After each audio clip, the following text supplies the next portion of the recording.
gusta de vez en cuando perderme en un bordoneo, porque bordoneando veo que ni yo mismo me mando. Las cuerdas van ordenando los rumbos del pensamiento, y en el trotecito lento de una milonga campera va saliendo campo afuera lo mejor del sentimiento.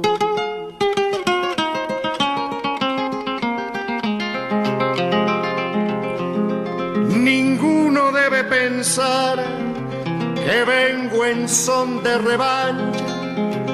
No es mi culpa si en la cancha tengo con qué galopear. El que me quiera ganar, hay tener buen parejero. Yo me quitaré el sombrero porque así me han enseñado, y me doy por bien pagado de entrando atrás del primero.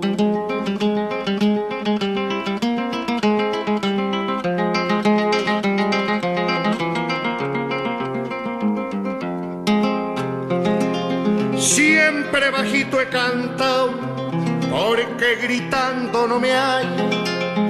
Grito al montar a caballo si en la caña me he bandeado. Pero tratando un verseado, ande se cuenten quebranto. Apenas mi voz levanto para cantar despacito, que el que se larga los gritos no escucha su propio canto.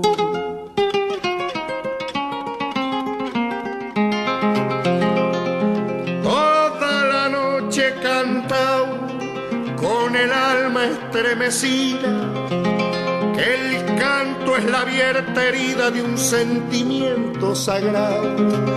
A nadie tengo a mi lado porque no busco piedad, desprecio la caridad por la vergüenza que encierra. Soy como el león de la sierra, vivo y muero en soledad.